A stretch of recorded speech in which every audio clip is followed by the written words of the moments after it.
하나님의 말씀은 로마서 1장 16절 17절 말씀입니다. 내가 복음을 부끄러워하지 아니하노니 이 복음은 모든 믿는 자에게 구원을 주시는 하나님의 능력이 됨이라.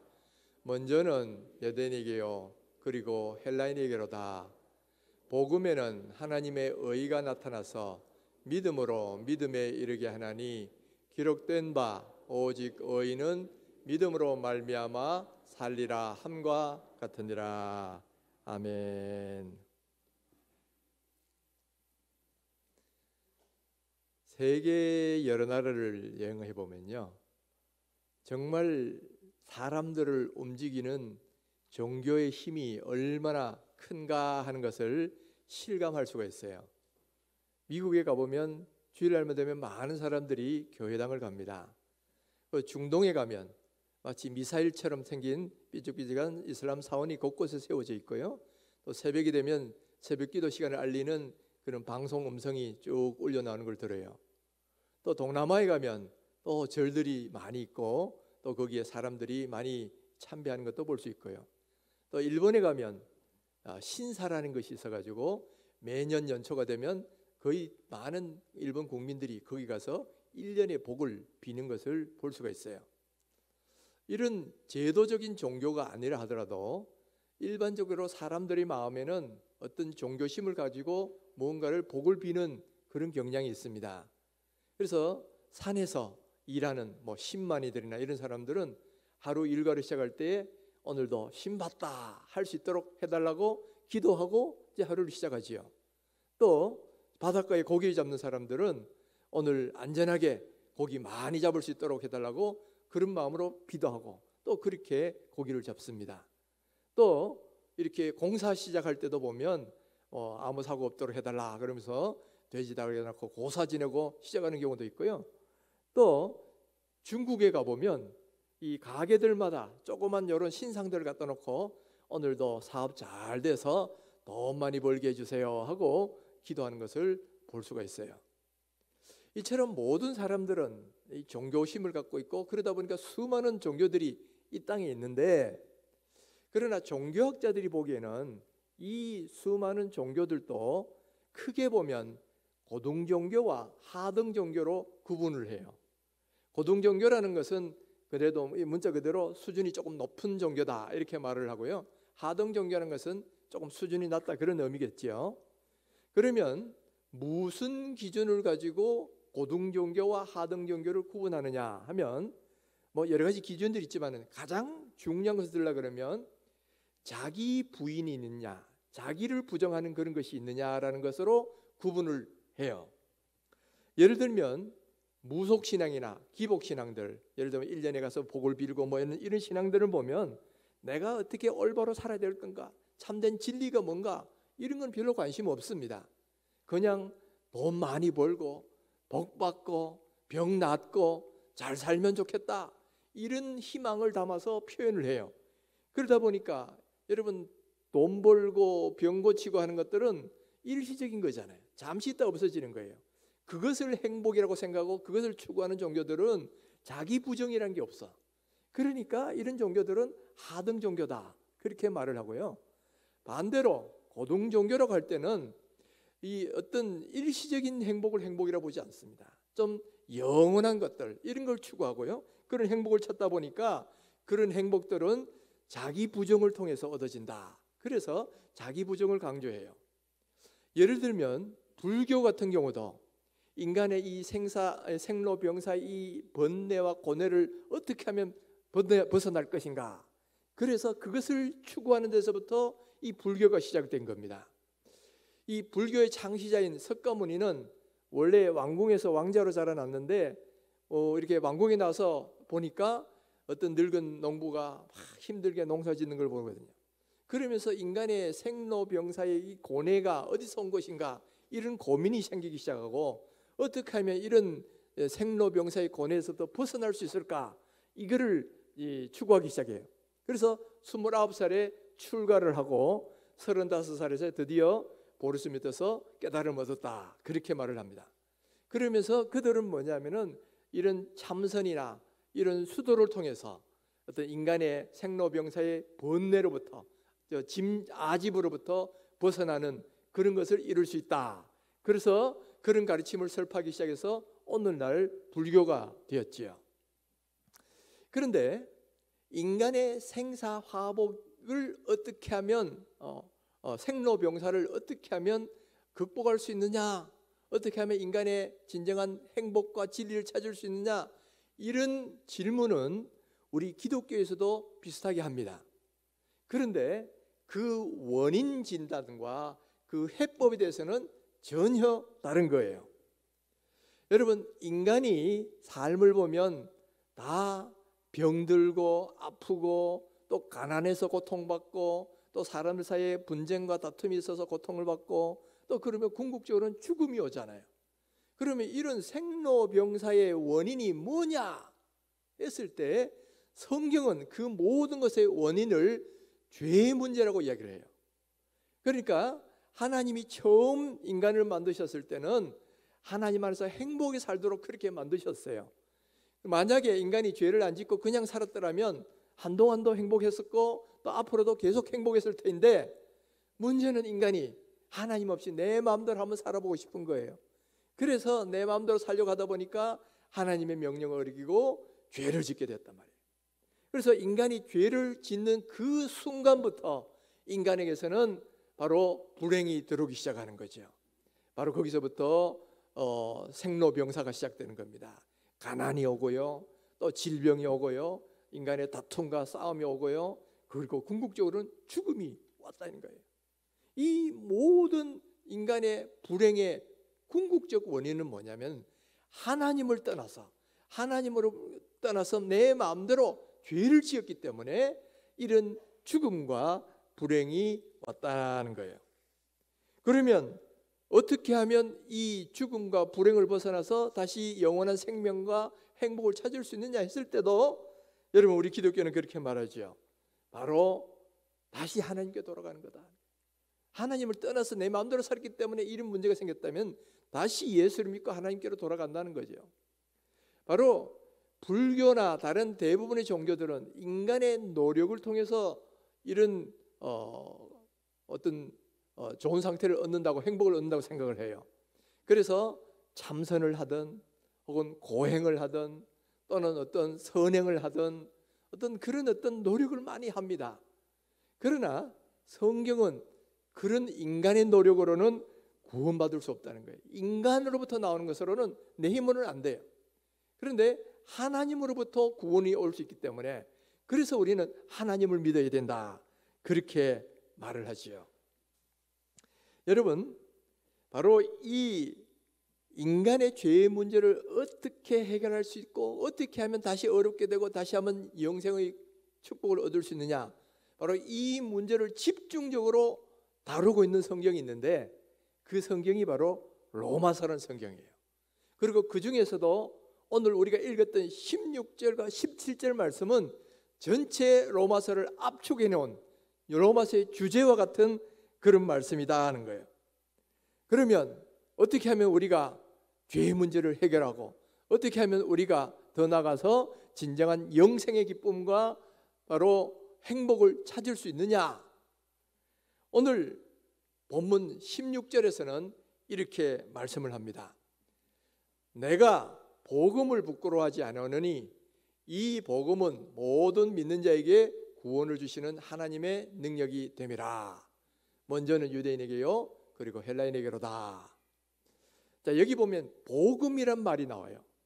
복음이란 말은 기쁜 소식, 굿 뉴스란 뜻이에요. 그럼 뭐가 기쁜 소식이냐? 우리는 죄로 말미암아 죽을 수밖에 없었어요. 이미 하나님과의 관계가 끊어졌기 때문에 영적으로는 벌써 죽었고 또 육체로도 앞으로 죽을 것이고, 죽고 난 뒤에는 또 지옥의 영원한 형벌이 기다리고 있기 때문에 바로 이런 절망 가운데 있는 이런 상태에 있었어요. 그랬을 때에 이 땅에 우리 죄를 사하시려고 예수님이 오셨단 말이에요. 그런데 어떤 방식으로 사하셨느냐? 예수님이 우리 죄를 위해서 대신 죽으심으로 우리의 죄를 대신 치르셨어요. 우리가 죽어야 될 걸 예수님이 대신 죽으셨단 말이야. 그러니까 이제 이 예수님을 믿기만 하면 예수님 안에서 다 죄 사함을 받았어요. 왜냐하면 예수님이 내 죄를 다 대속하셨기 때문에. 그래서 바로 이런 소식을 전하는 것이 복음이고, 그리고 이 예수를 믿으면 그 안에 영생이 있고, 그 안에 죄사함이 있고, 그 안에 의롭다 하심이 있고, 그 안에 천국의 기쁨이 있다는 거예요. 바로 죄로부터 해결할 수 있는 방법은 바로 예수를 믿음으로만이 해결할 수 있다는 거죠. 바로 그 이유를 17절에서 다시 이야기합니다. 17절에 보면 우리말 성경에는 그냥 복음에는 되어 있는데 원어에 보면 왜냐하면이라는 말이 들어있어요. 그러니까 앞에 16절이 복음은 구원을 주시는 하나님의 능력이 되는데 왜 그러냐? 복음에는 하나님의 의가 나타나서 믿음으로 이르게 하기 때문에, 바로 그래서 그 구원을 주시는 하나님의 능력이 있다는 거죠. 여기서 하나님의 의라고 했을 때 의라는 것은 죄가 없다는 걸 이야기해요. 죄가 뭐 조금 있는 게 아니라 하나도 없는 거예요. 근데 하나님은 원래 죄가 없으신 분인데 이 하나님 안에서 하나님을 믿는 사람에게도 이런 죄 없음의 의가 우리한테도 이루어지는 거예요. 근데 그 이루어지는 방식이 뭐냐면은 우리 죄를 위해서 십자가에 달려 돌아가신 예수 그리스도를 믿음으로 우리가 어렵게 되고, 믿음으로 죄 사함을 받고, 그리고 믿음으로 구원함을 받는다는 거죠. 우리 기독교의 역사에 있어서 바로 이 문제를 누구보다도 많이 고민했던 사람이 있어요. 그 사람이 누구냐면은 종교개혁자였던 마르틴 루터라는 사람입니다. 이 마르틴 루터는 원래 처음에는 로마 카톨릭을 잘 믿고 그대로 따랐어요. 그런데 그에게는 하나 심각한 고민이 있는데 죄책감과 죄 문제였습니다. 당시 로마 카톨릭에는 예수도 믿어야 되지만은 또 이렇게 성자처럼 윤리적으로나 신앙적으로 올바로도 살아야만 구원받는다, 이렇게 가르쳤어요. 그러다 보니까 청년 루터가 보기에는 자기 안에는 죄가 많이 있거든. 야, 내가 이런 죄를 가지고 과연 구원받을 수 있을까에 대한 두려움이 있는 거예요. 그리고 나 이렇게 가면 지옥 갈지도 모른다는 이 두려움 속에서 늘 죄 문제 때문에 고민하고, 이렇게 죄 문제 때문에 늘 이렇게 심각하게 생각하고 있는데, 어느 날 비가 오는 날 들판을 지나가는데 갑자기 벼락이 꽝 하고 옆에 떨어지는 거예요. 그러니까 막 그냥 죽을 뻔한 거죠. 죽을 뻔하니까 그때 막 두려움에 사로잡혔어요. 이건 어쩌면 하나님이 나를 심판하시는 것인지도 모른다, 이 나의 죄에 대해서 이렇게 진노한 것일지도 모른다, 이런 생각이 드니까 너무너무 두려운 거야. 그래서 내가 이렇게 살아서는 안 되겠다. 이제 내가 수도원에 가서 회개하면서 말씀을 생각하면서 그렇게 살아야 되겠다 해가지고 이제 수도원에 들어갑니다. 그래서 수도사가 돼요. 그래서 늘 죄에 대해서 회개하고 하나님께 기도하고 그렇게 하면서 자기 죄 문제를 해결하려고 했어요.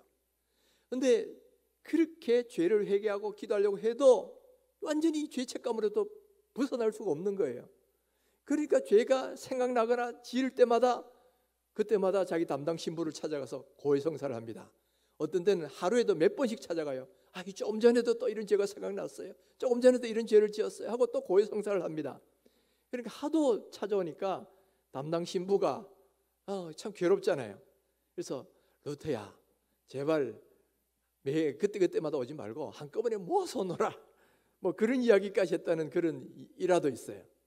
그만큼 이 죄 문제를 해결하고 철저히 깨끗하게 살려고 막 해도 그래도 이 죄 문제가 완전히 해결이 안 되는 거예요. 그러다가 이 당시 로마로, 가톨릭의 본산인 로마로 갈 기회가 있었습니다. 근데 로마에 가면 계단 성당으로 유명한 스칼라 산타라는 성당이 있어요. 이 스칼라 산타 성당은 뭐가 유명하냐면은 예수님이 예루살렘에서 빌라도에게 재판을 받기 위해서 올라가신 28개의 계단이 있습니다. 그런데 그 28개의 계단을 콘스탄틴 대제의 어머니였던 헬레나가 믿음이 좋았기 때문에 그 계단을 로마로 좀 옮겨다 주십시오 해가지고 그 계단을 로마로 옮겨놓은 거예요. 그리고 그 계단을 바로 스칼라 산타 성당에다가 설치를 한 거예요. 그러니까 많은 사람들이 예수님이 재판받으러 갔던 이 계단을 무릎으로 기어서 올라가면서 기도하면 모든 죄가 사해질 것이다 해가지고 많은 사람들이 이 스칼라 산타 성당의 계단을 무릎으로 기어 올라갑니다. 그러므로서 죄 사함을 받고자 한 거죠. 그러니까 루터도 마침 로마에 갔을 때 나도 그렇게 해서 한번 죄 사함을 받아오자 해가지고 이 스칼라 산타의 28개 계단을 무릎으로 기어 올라가는 거예요. 그러면서 죄를 고백을 하는데, 그러다가 문득 떠오르는 성경 구절이 있었어요. 그 성경 구절이 뭐냐면 오늘 우리가 읽은 로마서 1장 17절입니다. 복음에는 하나님의 의가 나타나서 믿음으로 믿음에 이르게 하나니 기록된 바 오직 의인은 믿음으로 말미암아 살리라 함과 같으니라. 이것이 딱 떠오르면서 깨달음이 오는 거예요. 아, 그렇다. 내가 죄 사함을 받는 것은 이렇게 무릎 꿇고 기어 올라가서 되는 것도 아니고, 또한 내가 이렇게 뭐 선행을 하거나 고행을 해서 되는 것도 아니고, 오직 믿음으로 말미암아 죄 사함을 받고 믿음으로 말미암아 의롭게 되는 것이다. 이걸 딱 깨달았어요. 그러면서 다시 돌아와서는 그 성경을 열심히 연구했죠. 그래서 믿음으로 구원받는다라는 이 진리를 깨달았을 때에 그가 나중에 뭐라고 고백했냐면은, 자기가 가장 사랑하는 성경 구절이 바로 1장 17절이 내가 가장 사랑하는 성경 구절이 됐고 이것은 나에게 천국의 문이 되었다, 이렇게까지 고백을 해요. 바로 이 깨달음을 가지고 종교개혁을 시작을 하는 거예요. 원래 지난주가 사실은 503주년이 되는 종교개혁주일입니다. 마르틴 루터가 95개조를 이 비텐베르크 이 성문 앞에 갖다 세움으로써 이제 종교개혁을 시작했는데, 지난주가 503주년이 되는 그런 날이었어요. 그런데 여러분, 우리가 보통 종교개혁 그러면 뭐 면죄부를 판 그런 부정부패에 항거한 그런 것이었다 이렇게 생각이 쉬운데, 물론 그것도 있지만 그건 지역적인 거예요. 본질이 아닙니다. 종교개혁의 가장 중요한 본질은 뭐냐면은 교회, 로마 교황의 무엇을 믿거나 교회의 전통을 우선시하는 그런 것에 반대해가지고 성경으로 돌아가자. 우리 모든 것의 절대적 기준은 오직 성경이다. 성경으로 돌아가자는 이 정신을 부르짖은 거예요. 그리고 그 성경으로 돌아가서 핵심적인 교리가 뭐냐면은 믿음으로 어렵게 되고 믿음으로 죄 사함 받고 구원받는다는 바로 이 진리예요. 그래서 이 루터는 바로 이 진리를 붙들고 종교개혁을 시작해서 오늘날 우리가 믿는 믿음으로 어렵게 된다는 그것이 분명하게 이렇게 확정이 됐지요. 여러분, 믿음으로 어렵게 된다는 이 말은 이 교회에 오래 다닌 분은 이미 오랫동안 들었기 때문에 당연한 것처럼 생각을 해요. 그러나 사실은 이 말은 상식으로는 우리나라의 문화권에서는 받아들이기 좀 힘든 그런 요소가 있어요. 왜냐하면 우리는 로마 가톨릭이나 불교에서 이야기한 것처럼 뭔가 좀 뭔가를 얻기 위해서 많은 노력을 해야 뭔가를 얻는다고 생각을 합니다. 그래서 고행을 해야 그동안 지은 죄를 좀 업보를 좀 상쇄시킬 수가 있고, 또는 선행을 해야 내가 그동안 지은 잘못을 좀 보완할 수가 있고, 그리고 내가 열심히 돌을 닦거나 아니면 착한 일 많이 해야 어떤 뭐 천국 갈 수 있는 업적을 쌓는다, 그런 생각을 우리가 상식적으로 하게 됩니다. 그러다 보니까 많은 사람들은 뭐냐면 일반인들이 감히 할 수 없는 그런 엄청난 선행이나 고행을 한 사람들을 존경하게 돼 있어요. 그래서 우리나라 불교에서 지금까지도 많은 존경을 받는 분 가운데 성철 스님이라는 분이 있죠. 이분은 8년간 눕지도 않고 앉아서 참선을 했다는 거예요. 여러분, 우리는 몇 시간만 이렇게 앉아 있어도 힘들잖아요. 근데 8년을 그런 자세로 참선을 했다는 거예요. 그러니까 와, 대단하구나 하고 뭐 이렇게 우리가 존경할 수밖에 없잖아요. 또 어떤 분은 꽤 부자였는데도 자기 재산을 다 나눠줍니다. 그리고 마지막에는 자기 신체까지도, 시신까지도 이렇게 장기 기증을 하고, 또 그다음에 시체 해부용으로 이렇게 기증을 하고 세상을 떠난 사람도 있어요. 그 얼마나 대단합니까? 또 어떤 사람은 정말 법 없이도 살 수 있다는 말을 듣는 정도로 정말 깨끗한 삶을 살아요. 그래서 늘 자기의 삶을 돌아보고 깨끗하게 닦고 그래서 올바로 살려고 그런 일을 하지요. 그래서 성자라고 불리는 사람들도 있습니다.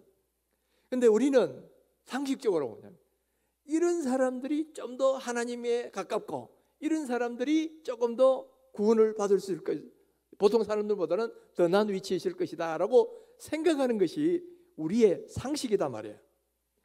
그러나 성경은 그렇게 말씀하지 않아요. 아무리 우리가 8년 동안 앉아서 돌을 닦아도, 혹은 아무리 자기의 모든 걸 다 나눠주는 사람이라 할지라도, 혹은 아무리 성자를 소리를 들을 정도로 참 깨끗하고 올바른 삶을 산다고 할지라도 그걸로는 죄의 문제를 완전히 해결할 수 없다는 거예요. 아무리 우리가 그런 노력을 해도 죄가 없으려면 하나도 없어야 돼. 그러나 여러분, 아무리 그렇게 해도 죄 없이 살 수 있습니까? 그리고 설령 앞으로도 내가 정말 죄 안 짓고 깨끗하게 산다 하더라도 과거에 지은 죄는 어떻게 할 거냐 말이에요. 거기에 대해서는 할 수가 없는 거예요. 그러니까 우리는 행위로는, 우리의 노력으로는 도저히 구원받을 수가 없다라는 것, 죄 사함을 받을 수가 없다라는 것을 성경은 우리에게 말을 하는 거예요. 그러면 어떻게 구원받느냐? 누군가가 죄값을 치러야 돼. 죄를 지으면 죽어야 돼. 근데 바로 예수님이 우리 죄를 위해서 대신 죄값을 치르셨어요. 그러니까 죄값을 치렀기 때문에 이 예수를 믿기만 하면 예수님이 대신 죽으심으로 우리 죄는 사함받고 그리고 우리는 어렵게 된다는 거죠. 이게 바로 성경이 말하는 진리다 하는 거예요. 성경은 오직 믿음으로 죄 사함받고 오직 믿음으로 구원받고 믿음으로만 영생을 얻는다, 그렇게 말씀을 하고 있는 거예요. 바로 이와 같은 진리를 잘 깨달은 또 철학자가 한 명 있어요. 그 사람이 누구냐면은 덴마크의 철학자 키에르케고르라는 사람이 있습니다. 이 키에르케고르는 자기 아버지의 영향을 많이 받았는데요. 그 아버지가 어떤 사람이냐면은 경건한 사람이지만은 늘 죄책감에 시달리고 있는 거예요. 원래 마음이 극악무도한 사람은 죄책감 별로 없습니다. 마음이 깨끗한 사람일수록 자기 죄를 지으면 양심의 가책을 더 많이 받고 내가 죄를 지었구나 하면서 더 죄책감 속에 시달리게 돼요. 아마 이 아버지도 그런 것 같아요.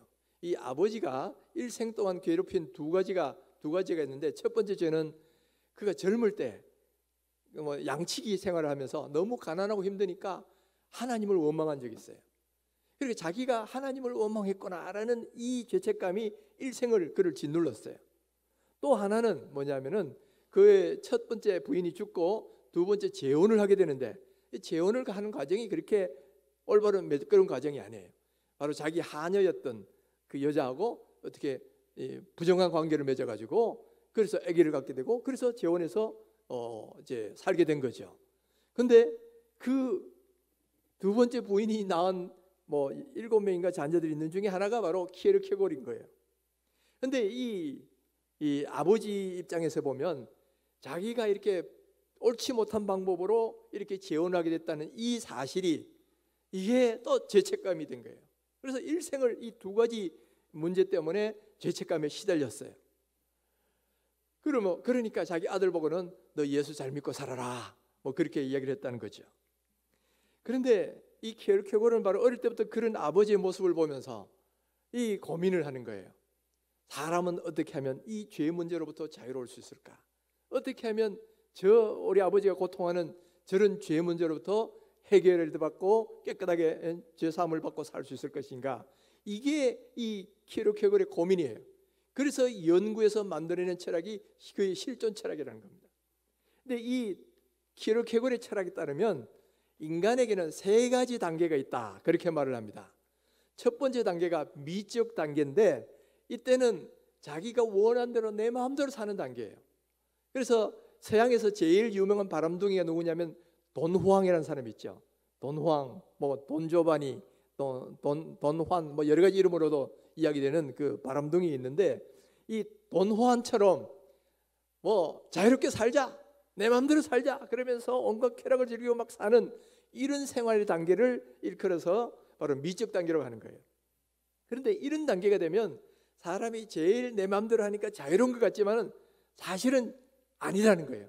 오히려 본능의 노예가 되어 사는 단계이기 때문에 결코 그런 자유로운 사람이 아니다는 거죠. 그래서 그 다음 단계로 사람들은 넘어가게 되는데, 그 다음 단계가 뭐냐면 윤리적 단계라는 거예요. 이제는 그렇게 마음대로 막 즐기면서 사는 것이 아니라 이제는 한번 마음 잡고 올바로 살아보자, 그래서 윤리적으로 살자, 이렇게 하는 단계가 된다는 거죠. 그런데 윤리적 단계에서는 어떻게 했냐, 역시 윤리로 살려고 하면 할수록 내가 올바로 완전히 지킬 수 없다는 걸 알게 되는 거예요. 오히려 내가 완전히 깨끗하게 살 수 없다는 것만 발견하게 되고 더욱더 절망을 하게 된다는 거죠. 여러분도 한번 노력해 보십시오. 내가 어떤 하나님의 계명 가운데 어느 하나도 완벽하게 지켜보자 한번 시도해 보세요. 잘 안 될 거예요. 일시적으로는 지킬 수 있겠지만은 어느 시점엔 또 범하고 죄를 짓는 우리 자신의 모습을 발견한단 말이에요. 그러니까 올바로 살려고 하면 할수록 죄를 지었다는 게 더 크게 느껴지고 죄책감이 더 강하게 온다는 거예요. 그래서 이 부분에서도 죄 문제를 해결할 수가 없다는 거예요. 그래서 세 번째 단계로 가야 되는데, 세 번째 단계가 뭐냐면 종교적 실존의 단계다 하는 거예요. 하나님 앞에 서서, 그것도 여러 사람이 같이 서는 게 아니라 나 한 사람 단독자로, 그것도 뭐 나는 뭐 누군데, 나는 얼마나 배웠는데, 뭐 이런 주렁주렁 나는 외적인 거 빼고 나라는 한 벌거벗은 내가 하나님 앞에 서서 겸손하게 섰을 때 비로소 이 죄의 문제가 해결되더라 하는 거예요. 그래서 하나님 앞에 실존적으로 서서 그 하나님을 믿고 올바로 설 때에 비로소 우리 인간의 모든 죄의 문제가 해결되고 인간의 모든 고통의 문제가 해결되고, 그래서 하나님 앞에서 참 영생의 길과 자유의 길과 그리고 행복의 길을 얻을 수 있다. 바로 이렇게 제안한 것이 바로 키르케고르의 실존 철학이에요.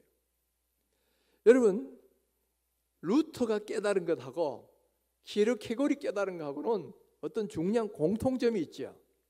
바로 인간의 죄의 문제를 해결해야만 인간의 모든 이 행복과 삶과 죽음의 문제를 해결할 수 있는데, 어떻게 하면 죄의 문제를 해결할 수 있느냐? 인간의 노력으로는 안 된다는 거죠.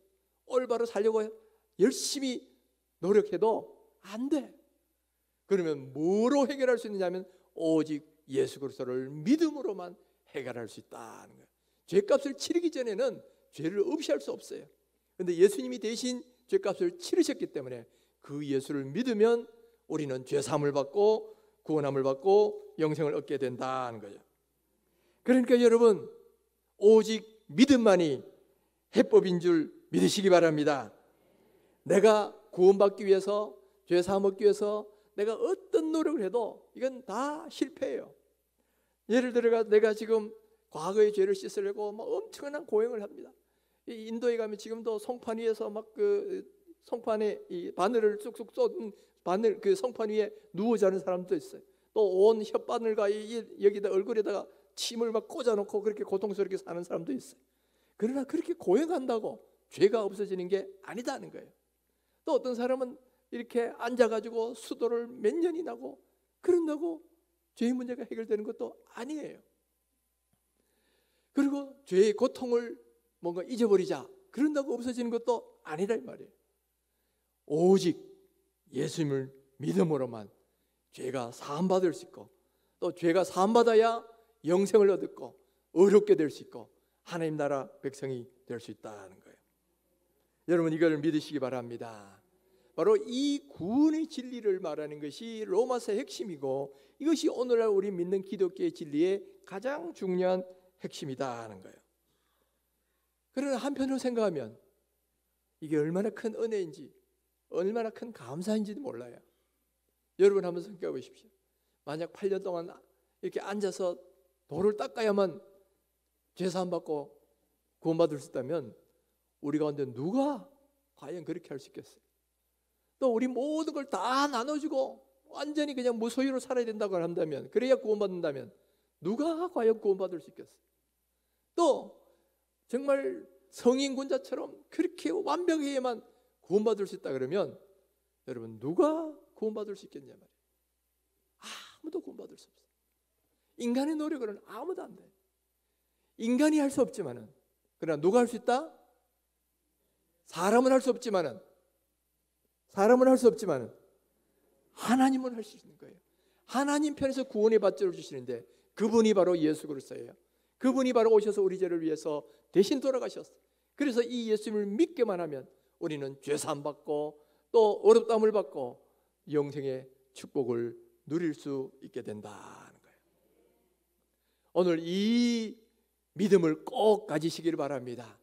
예수 그리스도만 길이요 진리요 생명이십니다. 예수를 믿는 것만이 우리가 참된 죄사함과 영생을 얻는 길이에요. 그래서 이 예수를 믿으면 예수 안에서 참 자유를 누립니다. 그리고 예수를 믿으면 첫째는 여러분 구원의 확신이 생기고요, 죽음이 두렵지 않습니다. 내가 예수 믿으면 하나님의 자녀가 된다, 천국의 백성이 된다, 이런 확신이 생기면요, 야, 죽는 거, 죽으면 천국 가지, 이런 믿음이 있으면 죽음이 두렵지 않은 거예요. 또 뿐만 아니라 죄책감도 자유로울 수 있습니다. 루터가 초기에 하나님의 진리를 잘 몰랐을 때는 내가 이렇게 지옥 가면 어떡하나 죄책감에 시달렸고, 또 이 키르케고르의 아버지는 역시 믿음을 가졌는데 율법적 믿음을 가진 거예요. 복음적 믿음을 가지지 못했기 때문에 자꾸만 이 죄가 없어야 되는데 하면서 죄책감 살다 보니까 구원의 기쁨을, 죄사함의 기쁨을 못 누린 거예요. 그러나 우리는 뭐냐? 예수를 믿기만 하면 예수님이 내 죄를 사하셨어요. 내 죄신 대값을 치르셨어요. 그러니까 우리가 예수를 믿기만 하면 이 나를 누르는 죄로부터 자유할 수가 있다는 거예요. 만일 우리가 우리 죄를 자백하면 저는 미쁘시고 어려서 우리 죄를 사하시며 모든 무리에서 우리를 깨끗게 하실 것이라 그랬어요. 기억지도 않는다 그랬어요. 그러니까 죄를 자백하면 주님이 그 죄를 이미 십자가에 죽음으로 직감을 치르셨기 때문에 우리는 자유할 수가 있다는 거예요. 그래서 우리가 진정한 믿음을 가지면요, 첫째는 죽음에 대한 두려움이 사라집니다. 나는 죽어도 천국 갈 수 있다 생각하면 죽음이 오히려 소망이 되고 기쁨이 된단 말이에요. 두 번째는 뭐예요? 죄책감이 사라집니다. 이 죄책감은 그야말로 마음이 깨끗하고 순수한 사람일수록 죄책감이 심해요. 그러나 그거는 복음의 진리를 몰랐을 때이고, 복음의 진리를 서면 예수님이 이 죄를 위해 돌아가셨기 때문에 이 죄도 이미 사셨다, 이걸 믿으면 그때부터는 죄책감이 사라집니다. 마음에 자유함이 오고 기쁨이 오게 돼요. 뿐만 아니라 또한 주님이 나와 함께 하신다는 그 믿음이 생겨요. 우리가 주님 안에서 죄사함을 받고 나면 주님이 나와 함께 하시고 나를 지켜주신다, 이 믿음이 생기면요, 그 다음에 이 삶에서 아무리 어렵고 힘들어도 이 세상을 당당하게 살아갈 수가 있다는 거예요. 요즘 우리가 코로나 때문에 어렵고요, 또 여러 가지 삶의 문제 때문에 힘들어요. 그러나 이럴 때도 예수 그리스도를 내 구세주다는 걸 믿기만 하면 그 예수님이 내 죄를 사실 뿐만 아니라 또한 이 땅에 있는 동안도 우리를 보호하시고 인도하신다는 이 믿음이 동일하게 생겨나요. 그래서 아무리 어렵고 힘들어도 이 세상을 담대하게 그 믿음으로 사망의 엄침한 골짜기에 다닐지라도 해를 두려워하지 않고 그렇게 살아갈 수 있는 힘과 용기가 생긴다는 거죠. 할렐루야. 바로 이 믿음 여러분 다 가지시기를 바랍니다. 그리고 이 믿음을 갖고 있다면 여러분 죽음을 두려워하지 마십시오. 죄책감에 시달리지도 마십시오. 그리고 내가 지금 어려우면 어떡하나, 내 혼자 앞으로 내가 어떻게 먹고 살까, 이것도 염려하지 마세요. 주님께서 당신의 그 자녀들을 먹이시고 입히신다, 그렇게 약속하셨기 때문에 이 믿음으로 이 세상을 승리하며 살 수 있게 될 것입니다. 바로 이러한 은혜가 오늘 이 자리에 있는 모든 분들에게 임하시기를 주님의 이름으로 축원합니다.